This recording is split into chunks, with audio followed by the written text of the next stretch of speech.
What is it that makes a city street special? For me, it's got to have a mix of both good restaurants and fun shops, but it also has to be vibrant with people working and living. And it's got to be a place where both locals like to visit and outside tourists come too. Today, we're going to talk about one street that transformed itself into such a destination and how that street has had to change over the decades. This week, Santa Monica's 3rd Street Promenade.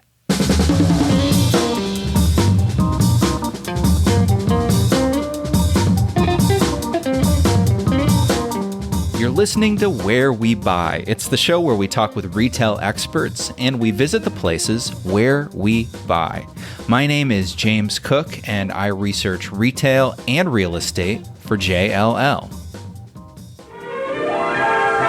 Although this vacation land by the edge of the sea embraces an area of only 8 square miles, there is more here to see, to do, and to enjoy than in most communities many times its size. So right at this very moment, we are in Santa Monica, California. Actually, I wish I was in Santa Monica. I'm actually at my home in Indiana right now, but let's just pretend for a moment that we're in Santa Monica. Let's start at the pier. Okay, so we're at the pier. If you've never been in person, I still think you're going to recognize it. The Santa Monica Pier and its iconic entrance arch have been in tons of movies and TV shows. There's a carousel, there's a roller coaster. That looks like fun, but we're not going that direction. We're going away from the ocean. We're going to walk about 8 or 9 minutes north to the beginning of the 3rd Street Promenade. Okay, we're here. Oh, that was fast. As you can see, there are retail and restaurant buildings along either side of the promenade. Each building has its own individual owner.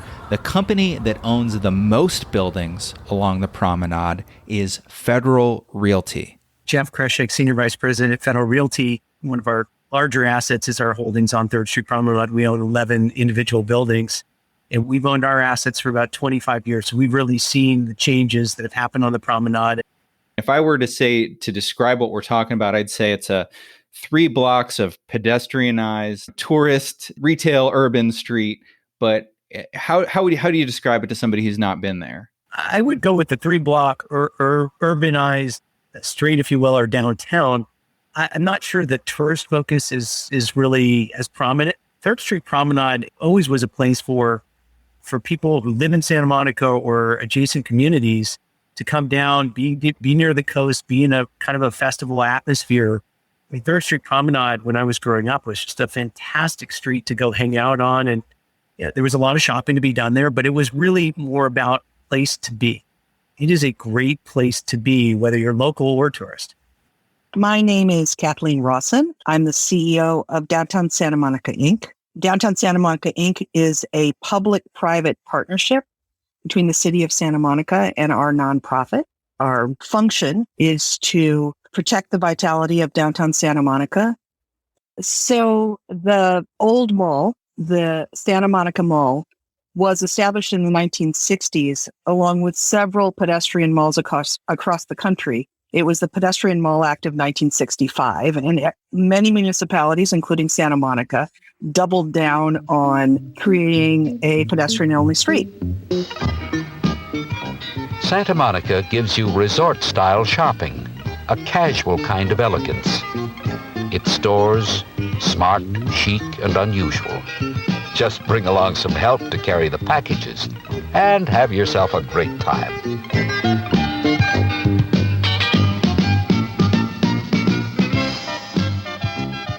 It was one of the old Gruen malls that was developed around the country, and it was full of planters and seating areas. Robert Resnick, I'm the president of RDR Properties. I own the Beachside Arts Building, which is a former Gap building at the northeast corner of Santa Monica Boulevard and Promenade.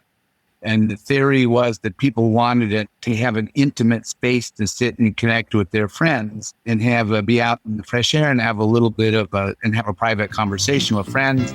And when you're not shopping, there's always that favorite sport of people watching. and it never worked. And what we realized is that what people really wanted was a place that they could be seen, connect with other people, and connect with shopping and dining opportunities, as well as some places to sit. Within about 20 years, our pedestrian mall was ready for revitalization a mere 20 years after it was established. So the mid-'80s, both public and private sector folks got together, said it was time to reinvigorate the mall, as it was called at that time.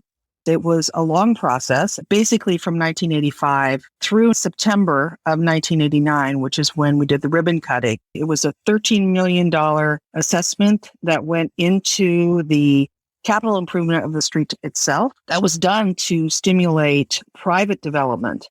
I cut the ribbon on the promenade when it first opened, and back in the 80s, and I was a member of the advisory group for the Vitality Plan. A bond issue was made, and all the property owners voted to redo the streetscape of the promenade. And so the property owners paid for all the improvements, and that's really what brought it back to life. And in my humble opinion, it really changed the streetscape of greater Los Angeles believe it or not, and I couldn't believe it at the time, it was the first place to actually activate outdoor dining opportunities in Los Angeles on a large scale. There were a number of regulatory changes that were made that incentivized individual property owners to invest in their buildings, allowing them to go to 84 feet, for example, if they dedicated a passageway to connect those garages to the 3rd Street Promenade, double the floor area ratio if housing was allowed. When the promenade opened in 1989, it was one of a kind. There was some very good planning, a whole bunch of serendipity that just made it the right place at the right time. One key factor was that theaters were going in, these multiplex theaters. There was a AMC and Man Theaters and the old Cineplex Odeon at that time in the mid-'80s all had interest in going in different parts of the city. The city council really wanted to activate the downtown, created a moratorium on movie theaters anywhere in the city but the 3rd Street Promenade. That gave us a critical mass of screens in the downtown. Restaurants then followed suit, and retail shortly thereafter. So we've been riding the crest of this wave of success for the last 30 years. I think we've got a lot of property owners that if you would have asked them 30 years ago what their property value would be worth today, they would be shocked at the number today, pleasantly shocked and surprised. Another person who witnessed the promenade in its heyday is Devin Klein. So today, Devin is a part of a team that leases and sells luxury and urban retail real estate, including on 3rd Street. But growing up, he was just a frequent 3rd Street visitor. It was one of the hot places to go in LA. And let me tell you something, it was packed. I mean, you saw crowds like you see at Disneyland. And it was vibrant. There was a good energy. You could go to this walk street and you could do it all. You can go shopping during the day, and then at night you can continue shopping and you can eat. When I was in my early 20s, you could go and have fun cocktails and then, mill out into the street, and the next thing you know, you're dancing with people. It's some of the hottest nightclubs in Los Angeles. I remember when Renaissance, was on the promenade, on the 1200 block. Some of my best memories growing up were made at the Renaissance. You could see any and all types of street performers, and people through the years have been discovered on the promenade. Alanis Morissette, Andy Grammer, those are two people who were discovered on the promenade. Yep, so there you go. So we have this pandemic, which has really slowed things down, but it seems like it sort of was a time for a change anyway. What brought us to where we're at now? What are those recent changes? The promenade was already going through a reinvention, even up to COVID. We did create the Promenade 3.0 plan. And what we were doing with that plan, in essence, was recreating what we did in the 80s. Saying if we do a significant capital investment in the public space that hadn't been touched for 30 years. So there were 3 lanes of Promenade 3.0. The first lane was defining what this organization does in terms of activations on the street. So I often say the city of Santa Monica overregulates fun. And we need the opportunity to be able to infuse more interesting, diverse, less complication in terms of putting something on the street. And that might be our coming up Dios de los Muertos festival, or it could be an antique car show. It could be night markets and so forth. Lane 2 was pulling back on regulations that really tamped down folks that Devin and his colleagues could pursue in terms of tenanting. Again, overly restrictive, overly prescriptive. That was a huge problem. And then lane 3 was this big capital plan. And the big capital plan had a $65 million price tag. We had a very robust public process. We had a storefront where people came in and told us what they liked and didn't like. For example, we thought for sure we would be giving up the dinosaurs on the promenade with our new plan. Oh no. Residents of Santa Monica love the dinosaurs and they're not going anywhere. So the dinosaur topiaries are public art on the 3rd Street Promenade. We have 6 of them, 2 on each block, and they were created by a very famous couple, the Lalonde family, who are French artists. And they, on 2 of the blocks, spew water into the fountains.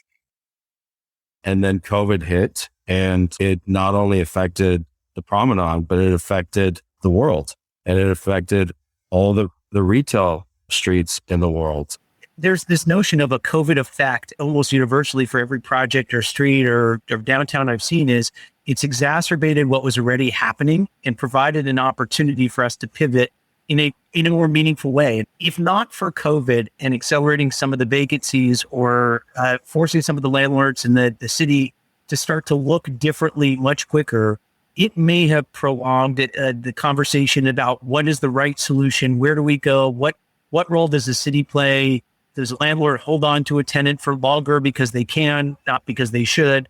If not for the pandemic, we'd still be kind of in this weird middle ground of trying to figure out what we're doing. And the pandemic actually forced us all to come together and really come to a solution of here's how we move this forward. So when COVID hit, it's like, holy mackerel, what's going on here? Because the plans had to stop. There was no appetite for any individual property owner or the city to invest any money in this plan at the moment. It stopped in its tracks.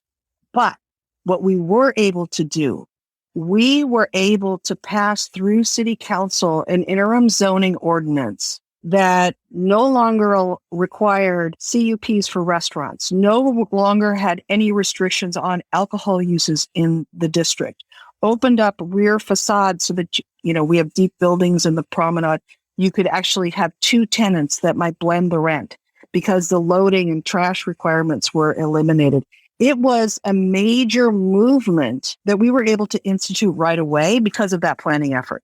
So when we realized that we were stopped in our tracks with our capital, the board took the tremendous leadership because we were playing whack-a-mole, as was everybody, just trying to keep people in business. And we worked hard for outdoor dining patios. We worked hard for parklets. I mean, every stick of public furniture we had is all over downtown Santa Monica.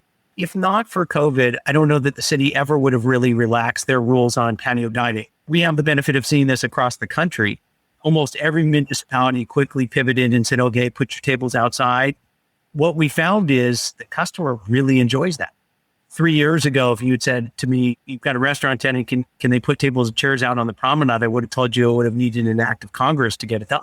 Now, the city's going out of their way to try to make it happen.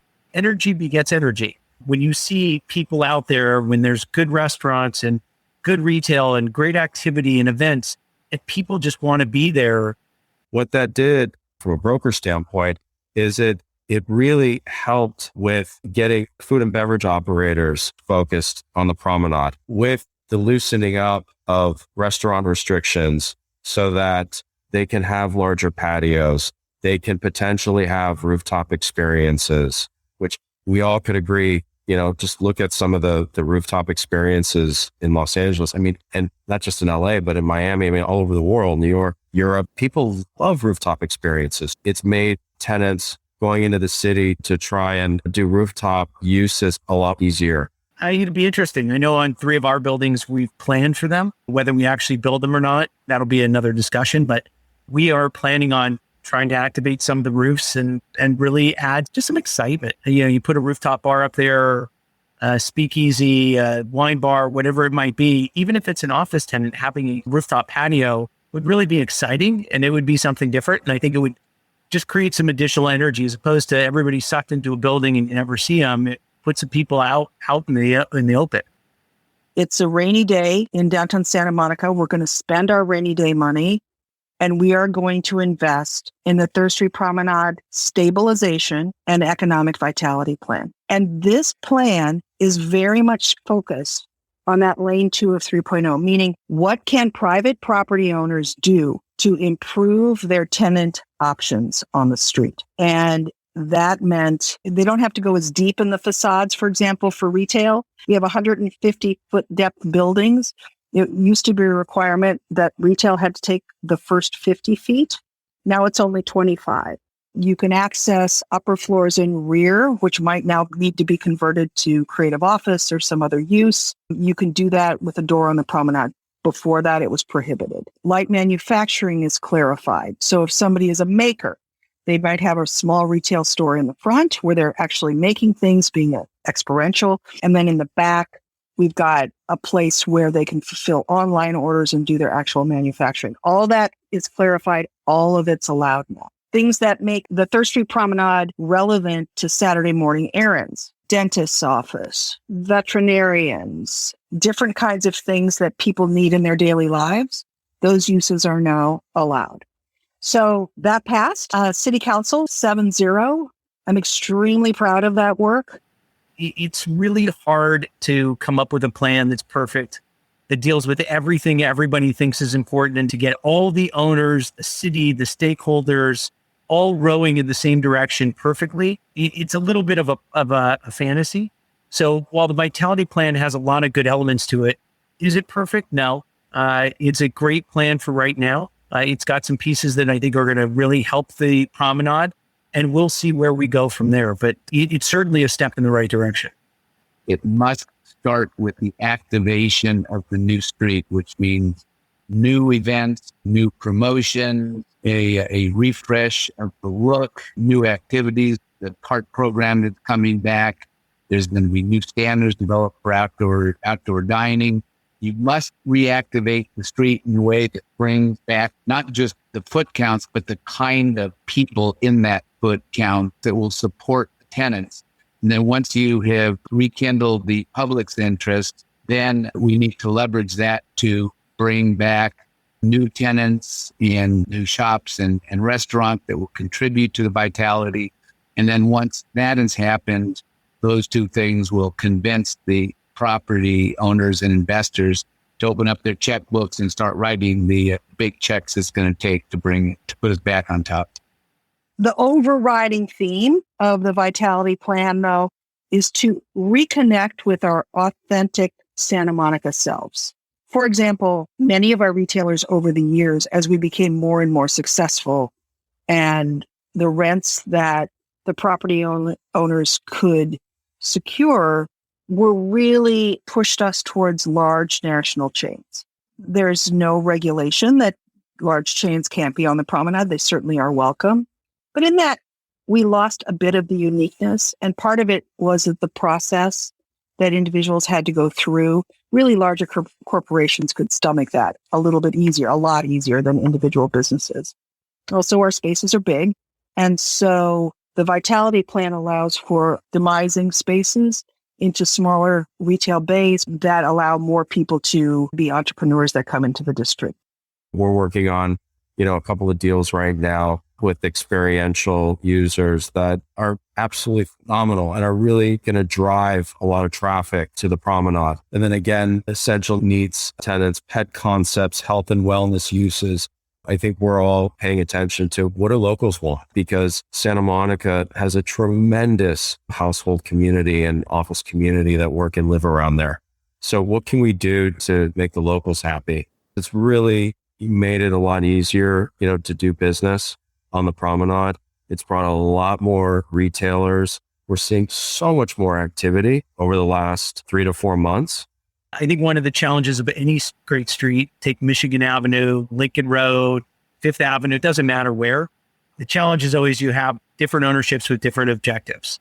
So if anything, I would say one of the challenges that Third Street Promenade has faced in recent years is that attachment to legacy retail and that attachment to what I've got is working, so why should I do anything? And I think what it's forcing a lot of owners to do is really rethink their tenancy, rethink the use of space.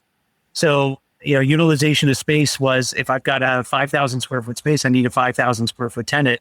And today's mentality is if I've got a 5,000 square foot space, maybe I'm leasing 4,000 feet to 3 different tenants, but I'm getting more utility out of the space I use than I was out of the original space. It's interesting, if you think about retail maybe 20 years ago, it was all about big. And now it's about these hidden gems and the nooks and crannies. And, let's put a little hidden speakeasy down there. There's this hidden alley that, can become this cool secret spot. The access to the nooks and crannies is this wonderful alley infrastructure that we have, that rear facades of the buildings, they share an alley. There's great opportunities for people to access rear spaces, ground floor spaces, or even elevators all the way up to a rooftop space. And we know for certain that it doesn't have to scream, this is where this entrance is. I went to a restaurant in Montreal with my daughter and the sign was a pink light bulb. I mean, you look at streets like Abbot Kinney that have seemingly popped up overnight, but really I would tell you Abbot Kinney's success is a direct result of Third Street Promenade success. If not for Third Street Promenade being so prominent and dominant, Abbot Kinney would have never existed. It came to be because Third Street was so occupied. So now it's time for us to evolve, probably a little bit more in the vein of an Abbot Kinney, but it is real estate retailers want. So it's not real estate that you look at and every retailer says, oh, I don't want to be there. Retailers want to be here. They just are looking for a more flexible way to do it. And so the owners are going to have to kind of learn to meet those demands.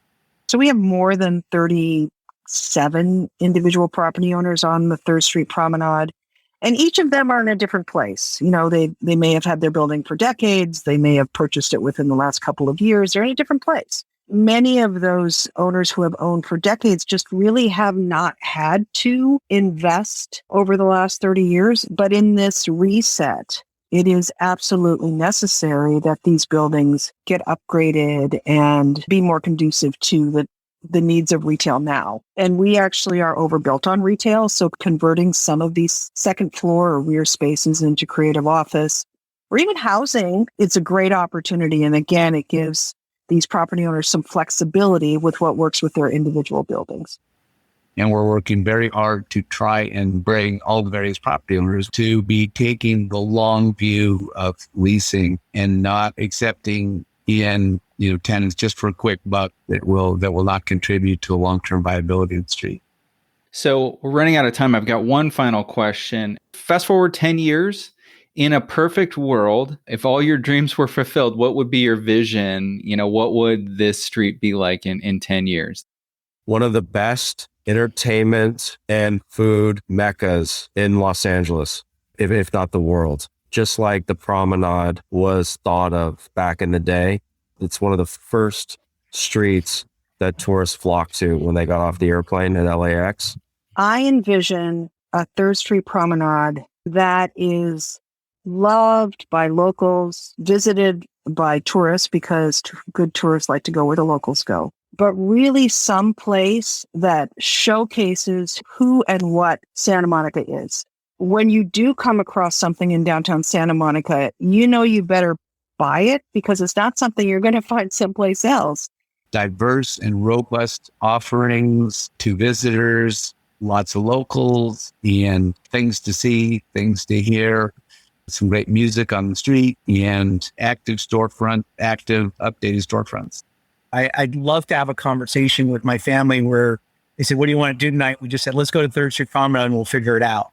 one of those places that just feels good, that you want to be at, that you don't necessarily have to have an agenda. You want to hang out and have a cup of coffee, that's fine. You want to go and have a formal dinner and a night out, great.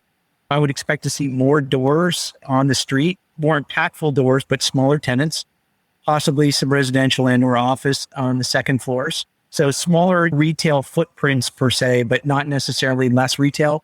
But I just see it as a vibrant place where you just want to hang out. You just want to go. If you like this podcast, do us a favor and tell a friend about it. Let them know they can subscribe to Where We Buy on the iPhone podcast app, on Spotify, or wherever it is you like to listen to podcasts, you can find us. We're also on the web at wherewebuy.show. And if you can't get enough of us, there is more. Oh yes, you can join us live video streaming every week at Everything We Know About Retail.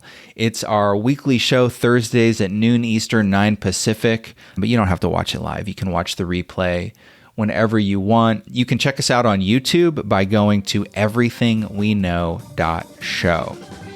If you want to see more retail research, go to jll.com and search for retail.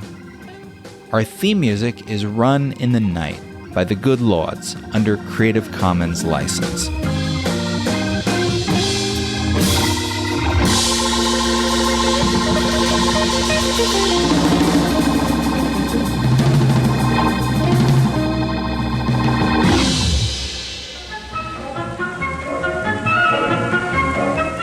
Our rapid growth may be no more unique than can be said of many other progressive American cities. But for most of us, to consider living elsewhere, Our free time, our loyalty, our interests belong in Santa Monica for some pretty obvious reasons.